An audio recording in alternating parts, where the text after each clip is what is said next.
I'm Laura Vitale. On this episode of Laura in the Kitchen, I'm going to show you how to make M&M cookies. Now, I did an episode recently on oatmeal cranberry cookies where I mentioned M&M cookies and everybody started going wild, so I figured today's the day, so let's go over the ingredients so we can get started. You'll need some all-purpose flour, some regular sugar, brown sugar, some plain milk chocolate M&Ms, some unsalted butter at room temperature, eggs, baking soda, salt, and vanilla extract. Now it's super important that you use unsalted butter at room temperature, otherwise this is not going to cream up well. Now the first thing you want to do is get your oven to 375. The second thing you want to do is line your baking sheets with parchment paper.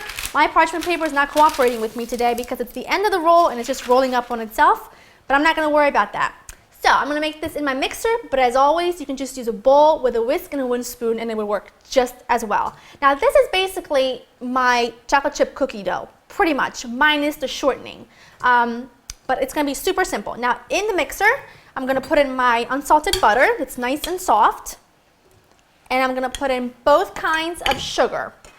Now if you want to, if you don't have brown sugar, then you can do the whole thing with regular sugar, but I suggest looking for the brown sugar because it gives it a little extra sort of molassy, almost like molasses in there, so it's really good. So I'm just going to cream this together for about a minute.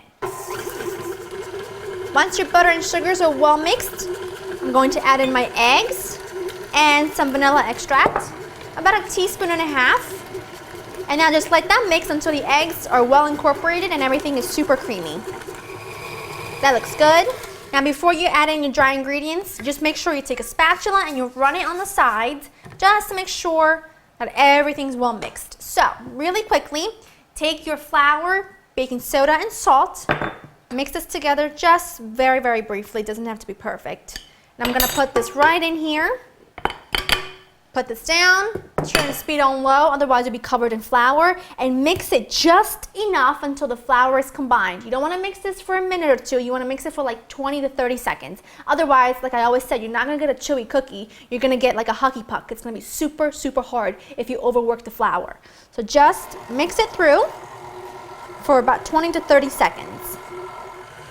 That's perfect, and that only took about 20 seconds. Now to this, while it's running, put this down to low, you're going to add in your M&Ms, and you can really add as much or as little as you want.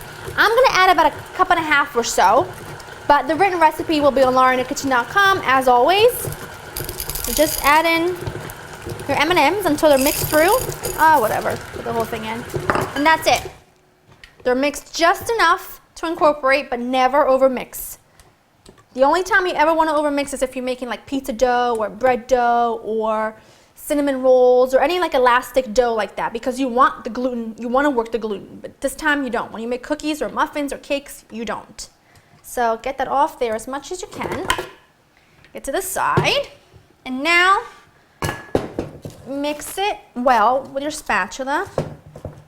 Sometimes you just get those little pieces that get stuck on the sides, but that's just fine. Okay, move this out of the way. Move this here, get my cookie sheet close to me, and now you know what I'm going to use, my little ice cream scoop, because it makes even cookies every single time, and just, you know how it goes. Just put them right on here, a few inches apart, so when they bake, they don't bake all together. And that's it.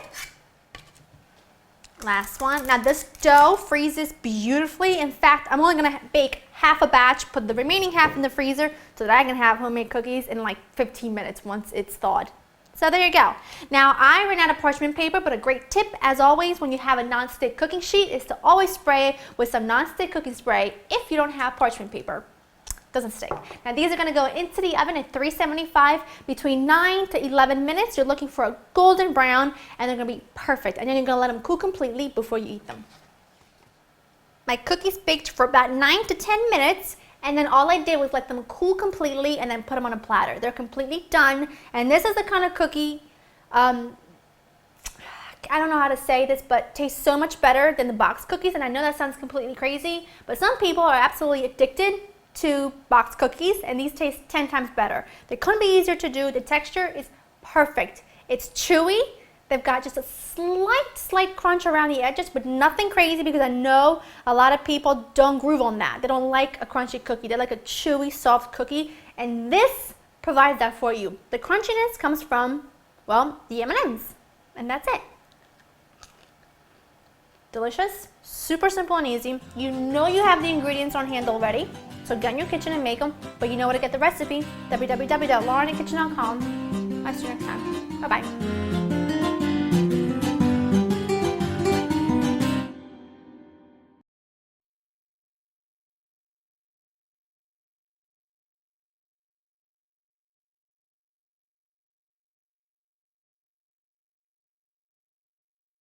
Some plain on milk chocolate, plain old. I'm just tired. Seriously, stop.